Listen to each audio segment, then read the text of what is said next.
Welcome back to Random Thoughts, Some Useful. In today's bestie session, I'm sitting down with my dear friend and incredible LPC, Regina Pereira of Regina Roche Consulting, who has over 30 years of experience in helping individuals and families thrive. We're diving deep into a topic that's crucial for parents and caregivers alike: how to avoid raising codependent or narcissistic children.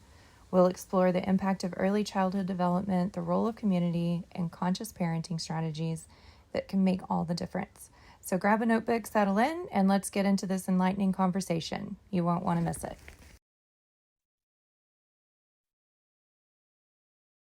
Hi, friends. Hey, everyone. How's everybody doing? I hope you're having a splendid Saturday and enjoying this amazing weather. We had to come outside. It's just absolutely too gorgeous to do anything otherwise. So I was making sure that the focus was on so we wouldn't be bothered there. So back for another bestie session with my bestie Regina. Today we are discussing LPC, by the way. If you haven't caught any of our previous lives or our previous episodes, podcast Random Thoughts, Some Useful. This is my bestie Regina Pereira of Regina Roche Consulting. She's an LPC, been in the business for 30 plus years. She's the best, absolute. And let me tell you, I've been through therapists. Okay, so she is definitely the best. Oh my goodness, thank you so much. Oh my gosh, Jennifer. Yes, absolutely. So my passion, of course, is empowering others in any way that I can. And this, to be honest, is kind of an extension of the coffee shop. If anybody knows me from that era, decade of life, that was such a cool experience. And the biggest focus there was just community enrichment. So we held all kinds of classes where we did parenting and relationship and just, overall personal enrichment, health classes, different things like that. So continuing those types of discussions here on the podcast. And today we are talking about how to avoid raising either codependent or the complete other end of the spectrum, narcissistic abuse or narcissistic children. And just, again, continuing our discussion about narcissistic abuse recovery. That's quite a mouthful, because for one, just bringing awareness, because I think there are so many different things that we unknowingly do that will create the monster, if we will, one way or other on the spectrum, recovering codependent every day here, kind of thing. And we've discussed this. We all can identify and kind of like we relate to certain, tendencies, narcissistic tendencies and different things. It's just a matter of how far on the spectrum are we. So today I just want to continue the discussion and coping skills, if you will, kind of falls under that. How to, be a conscious parent and just, raise the best humans that we can. So. All right. Thank you very much for that intro. I appreciate every word of it. I always like to start these conversations with a little bit of insight into child development. And one thing I do want to say is that if you love your children, you're already doing a whole lot right. No parent is going to be a perfect parent. I was not the parent I wanted to be. But I, was a darn sight better than the one I had. So I feel like I've accomplished something. So when you look at child development, from the time you are conceived all the way and throughout your entire life, you are absolutely affected by this physical world. And as the baby grows and develops, it begins to learn its environment from inside the womb by listening to mom and dad's conversations and the sounds that it can hear outside, the energies that they can feel from mom, the moods that mom is in, all of that. From the womb all the way. Way, all of it. And then once you're born, you continue to get poured into by your community. Now you're entering in to having physical contact with mom and dad and grandma and grandpa and the aunts and uncles and cousins and friends and eventually teachers and preachers and coaches and things like that. So a child is poured into and poured into and poured into, and they're like a 360 biological camcorder. There is no discerning what's good or what's bad or what they like or what they don't like. Until it is what they, the age of 7? Oh, no, it's closer to the age of about 10 or 12. Okay. about 8 or 10. Let's put it Once that we way. really start developing our view of the world, Yes. and how we process. Yes. It's called moral reasoning, and it goes into, how we suddenly start realizing how our actions impact the world and how the world impacts us. Awareness of that. Up until then, think about a baby being born this big to people this big. So, they learn quickly that all I have to do is make a sound, and these people jump real quickly. And so they grow up thinking they're center of the universe. So when a kiddo experiences something in the home, or sees something, witnesses something, hears something, this child automatically believes that it is at fault. Because if I make a sound and these people jump, then what did I do to make that happen? And that's their only course of action, because how else would they discern any of that? They can't. By the time a child is 5 to 7 years old, they already know how the world works. They have a basic understanding of how the world works, relationships, families, households, the community. They get that bit. Now think about a lot of our 5-year-olds who have been desperately abused, right? That's no bueno. So what are they learning? Not good stuff. That's for sure. Very young age. Yes. And then so by the time a person is 35 years old, their entire personality is based on what other people have told them, what other people have believed in. And they, think that they align with someone, and maybe they do, maybe they don't, but they drink that in and make it part of who they are. So in the process of kind of growing beyond that, it's about learning how to step into your truth and learn how to be a person for yourself. Well, if we can start with the children, we could cut out a whole lot of misery. Right. In between growing up and figuring out you've got it all wrong and you don't believe the right things. And how to figure out what is right and how to get there. How to change your brain, how to think differently. So if we can get started with the kids and start looking at what we can do to foster their growth and development, well, then you're doing something. Right. All right. So how do we avoid codependent, narcissistic children?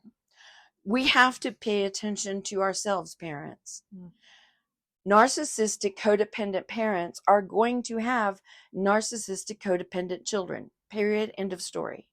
And because of our humanity, the way it's set up, I see, and this is Regina's theory. I haven't studied this anywhere. So this is just my own thinking. But I see from my perspective that the world's systems are narcissistic by nature. And that, you can see it. It's in our face. It's the survival of the system over people. Let's define narcissistic and codependent and the difference. Well, let's do that. That's a really good place to pause and do that. Of course, now, defining narcissism and codependency is like nailing Jell-O to the wall. But I will do my darndest for a nutshell overview. So let's start with differences of the two. Okay. We'll start with codependency because I think that's the most prevalent.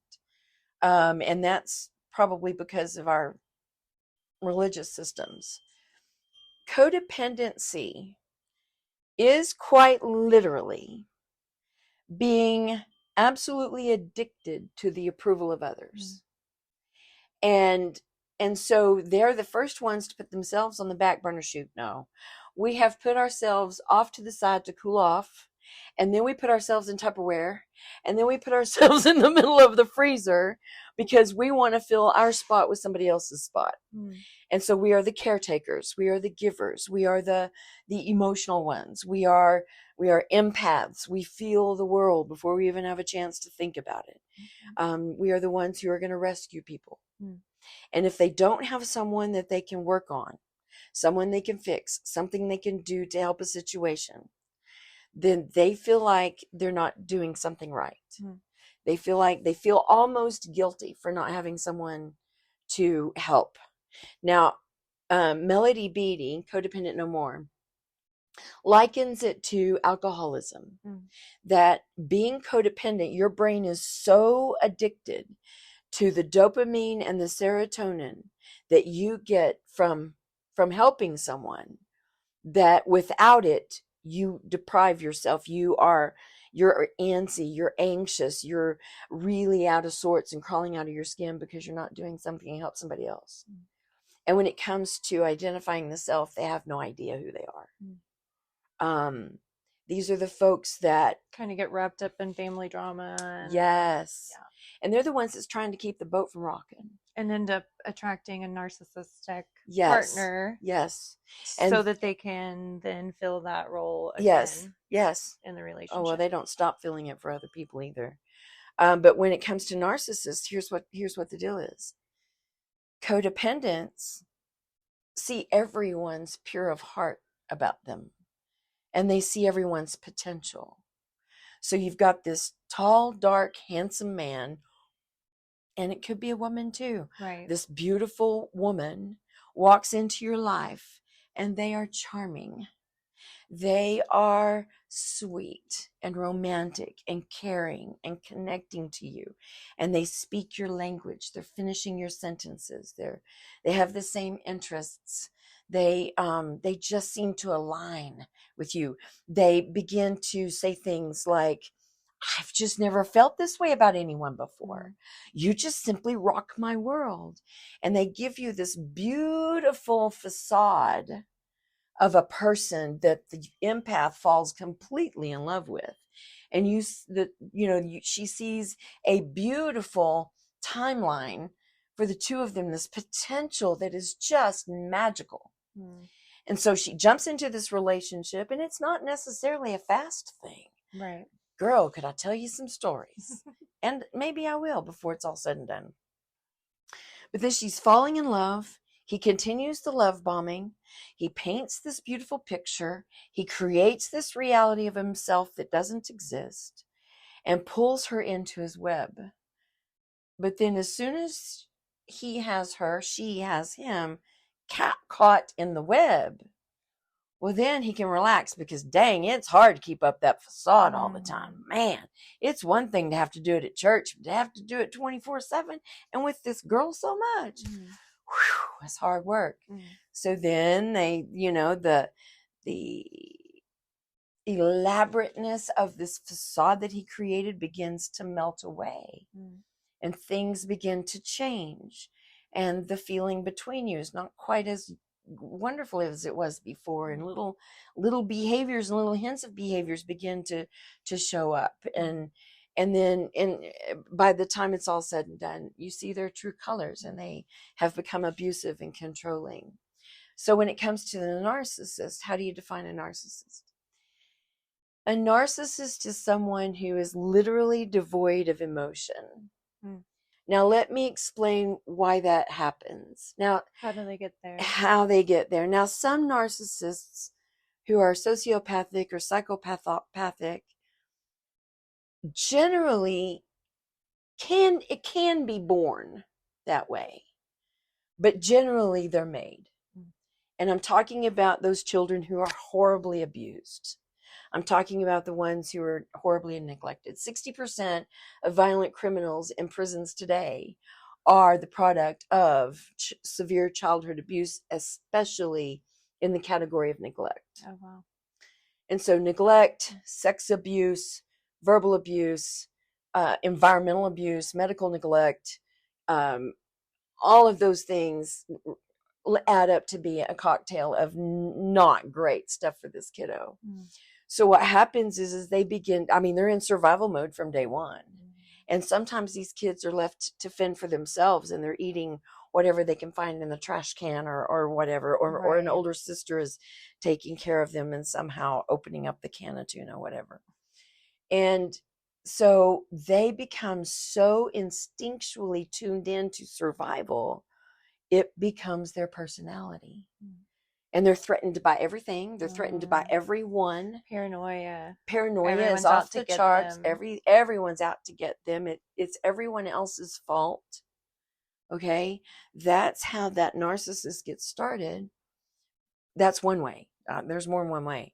But that's how a narcissist gets started. And then when that becomes their norm, their personality, like muscle memory after a while. It's complete muscle memory. And yeah. so if they don't control everything that's going on in their world, then they'll fall apart. Because what do you have? You have a very wounded, a very damaged toddler inside a full-grown man's body. Or woman's. Or woman's. And so they have to use what they feel like they have to use: manipulation and coercion and abusive tactics to keep that intimidation, financial, abuse, keeping people from a car, keeping people from money and resources, all those things. It's a horrible. And so here's what happens is that this narcissist has painted this huge facade on the outside. Right. Gorgeous facade. This man is usually very charismatic, very popular, lots of friends on the police force and or the fire department, big in his church, huge contributor, successful businessman. I'm not all narcissists, but I'm painting the picture of a case of mine, actually. And pillar of the community, hugely successful. And he started dating my client. He wooed her for 2 years. And every woman in the community was absolutely jealous of this woman because he was the community's catch. And so they were celebrated everywhere they went. And she felt like a queen. He treated her like a queen. But the very day that he married her, he carried her across the threshold, turned on the light, looked at her with a cold, dark face and dark eyes and said, "Now you're mine, bitch." And then commenced to physically attack her. My Lord. Yes. So these narcissists can be very cunning in building this facade to woo you in. Every woman in that community was wooed. Yes. And I'm so sorry. I probably should have said trigger warning. But that's a classical, and that's a real story from my history as a therapist. And it's almost like it's a premeditated. I mean, it's not okay. You didn't kill them, but look what you did to just. They don't believe that they can have anything any other way. Torment their whole entire life sometimes. Yeah. Sorry, and kind of speaking from experience. But... And they don't know any other way. Yeah. So it's the only avenue for them is to find a supply and live this facade. Goodness gracious. Now, what is this facade behind the curtain? What's behind the facade? The insecurity. Oh my gosh. It is a concrete and steel enforced self-imposed prison that they will never get out of. I'm constantly seeing the questions on the Facebook groups that I belong to who, recovering from narcissist abuse, and several of them. And they ask all the time, why? And can this person be a better person? And the answer to that question is unequivocally no. I mean, you've got a smidgen of people, maybe 1.25% of narcissistic people, maybe 1.5%, recognize that something's wrong, recognizes some of their behaviors and begin to unravel some of that and find therapy and get through it. I believe that that's possible. Make real change. But what we have instead are people who believe that they are the best person. They are already a great person. Look at what I give to the church. Look at what I do for the community. Look at how I treat my friends. Look at how I treat whatever. And so why would I need to see a therapist? You are the one that's narcissistic. And so they project what they hate about themselves onto other people. So their behavior is a direct reflection of the hatred they have for themselves. Goodness. Yes. So how do you keep from raising children from being narcissistic and codependent? Well, the first thing you have to do is recognize it in yourself. And when you recognize it in yourself, you've got to take action to reach out for professional help to change those thinking patterns, change those ideals, and begin to work on a plan with your partner to keep that from happening with your children. So you've got to become a conscious parent. You've got to be someone who is intentionally executing a particular parenting plan that you believe in, that you're happy with. But the bottom line is this: kids need structure. Kids beg for rules even though they rebel against them, and let me explain why. It's tough love. It's needed. It is so needed, but when you set a fence, your parental structure is the same as building a fence or setting a boundary. Your little one is always going to be pushing the fence. Now, the parent thinks, well, I've told you the boundary. You've got to stick to the boundary. Aren't you sticking to the boundary? You know you're not supposed to be doing that. No, that's not it at all. These kids are going to make sure that fence stays there. Testing you. Yes, because if that fence ever falls down, then I don't feel safe. And so after they've tested you and they realize that fence isn't going anywhere, they calm down. You show me some kids that are out of control, I'll show you some parents who need some help. It's just like pets. Absolutely. Sorry, but so you're training you're the owner more than you're training the pet. There it is. Boom shakalaka, there it is. So when it comes to parenting, you've got to do, and my favorite parenting program is Choices, Cookies, and Kids by Dr. Gary Landreth, free on YouTube. There's also some YouTube videos for Love and Logic by Dr. Jim Fay. My two go-tos. Those guys are brilliant and very well renowned in their work with children and families. But to foster children understanding that their choices have consequences. One of the examples of using the choices method with children is to say, if you choose not to finish your dinner, and dinner might be 2 more bites because they're a little guy and they don't hold a lot. If you choose not to finish your dinner, then you choose not to get dessert. If you choose to finish your dinner, you choose to get dessert. Which do you choose? That's just an example, but that method begins to teach a person that they are intrinsically responsible for the consequences they experience making their choices. And I think that's vitally important. Always being the cheerleader, raising your children from a heart-centered place, keeping their self-esteem boosted. Teach your children how to love themselves. If we could do that much, teach them how to meditate, teach them how to have an internal life.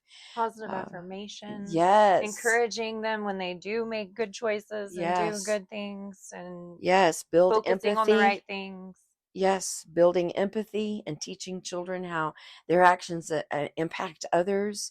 And that's not just the bad ones, but the good ones too. Yeah, building them up. And learning how to connect. If you're connecting with your partner and you're connecting with your family and your friends outside of the family unit, then you're role modeling how to connect with your children. And your children are learning how to have a relationship by watching you. So if you want your children to be happy, healthy, productive adults that get into happy, healthy relationships, then you have to be a happy, healthy, productive person and good in your relationships. Right. When you take better and better and better care of yourself, you are role modeling how to do that, not only for your children, but for the world. Exactly. That is the key to the universe, Jennifer. If you want to know how not to raise a narcissist and how not to raise a codependent, it is to work on yourself as a parent to be healthy, heart-centered, and put that kiddo, give the kiddo the structure the kiddo wants. I remember my years in working with foster children, and they would say, I wish my mom had rules. I don't think she even really cares. She never knows where I'm at. She doesn't care what I do or where I'm going or how long I'm gone. You know, let's talk a little bit about, like, I know several, unfortunately, instances where it's a toxic relationship and it's ended. Now it's a split family, or, you know, something is going on with a custody battle or something, and that has resulted in the mother usually feeling scared to discipline their children, to be anything other than a friend, a best friend to the child, and to keeping them happy all the time, and these kinds of things, and fear that something in retaliation is going to happen and their, you know, rights are going to be taken away or something like that. It's really unreal how often this happens. And you're absolutely right, which is really interesting that you say that, because that was the next thing I was going to talk about. Oh, wow, that's awesome. Is another way that not a narcissistic and or codependent, but a narcissistic person can be created is with overindulgence. So I sat in and it also paints a picture of my brother. I sat in a workshop for overindulgent children, the effects of overindulgence on children. And by the middle of the day, I was convinced that there were cameras in my house growing up, because they had to have been talking about my family. It had to have been my family that they were talking about. And what they talked about was the fact that usually it's a 2-sibling family. And the younger sibling, especially if the younger sibling is male, generally gets doted on. The first sibling of the firstborn obviously gets all the parenting mistakes. And then they want to do it right with the second one. So they're a lot less, strict on the second one. But then here's the other dynamic. You've got a codependent mama who says, oh my, Jennifer, it's my last baby. How often does that, especially this day, it's like a trend. I'll never get another baby. Yeah. And so they literally put this young man on a pillow and they baby him and walk around with him on this pillow until he's absolutely not learning anything. So he doesn't learn social skills correctly.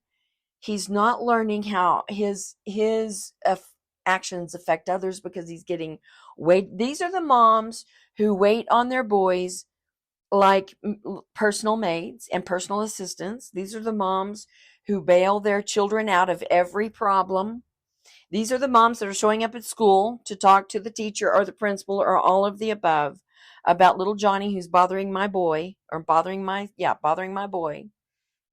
These are the moms who are bailing you out of jail or paying off your mortgage or buying you a car or paying off your car. These are the moms who are still drawing water for their 16-year-old and laying out their clothes. All of those things add up to spoiling them rotten. Then they become entitled. And, one of the things that happens, the Oedipus complex, when you look at the work of Freud, and I know Freud was a coke user, blah, blah, blah, blah. But some of his stuff was really kind of spot on, and that's the Oedipus complex, in that female children are especially bonded to their male parent, and male children are especially bonded to the male parent. Female parent. And so the reason for that is the imprinting process of learning how moms should be in a relationship, learning how dads should be in a relationship, learning how to love a woman, learning how to love a man, learning how to run a household, learning how to parent children. Well, you think about some of these really chaotic, abusive households. Yeah. And what those kids are learning. No wonder. I mean, it's no wonder that we have an epidemic. One thing that I hear a lot, and sorry to throw baby boomers under the bus, but that generation I hear often. This generation today and the future and all. Well, I'm sorry, but we all created it. Like, we've got to take responsibility for this. Like, yes, you guys created us, we created them. Like, yes. Sorry, yes. It's we all are took a part in the creation of this. And there's that the whole. Looking the modality of oneness. We're all one. Yeah. We're all connected, folks. If we don't start learning to love ourselves and love each other, well, I'm learning to love myself and love everybody, right? And dropping all them judgments. But anyway, back to the kids. That's what you do. You have to stay grounded. You have to stay healthy minded. You have to be intentional. You have to be conscious, and you have to put the child in a space where he can develop. I mean, kids need downtime every day. They need to have a nap time or quiet time. Think about how often, maybe you don't, but I know I do. Gosh, I have to have alone time. If I do too much peopling and things, I've got to have a whole day where I just be able to recenter myself. We took a nap earlier. We did. We come home, we ate some lunch, and we didn't really have time for our podcast then. Because there was an errand to run. So I said, let's take a nap.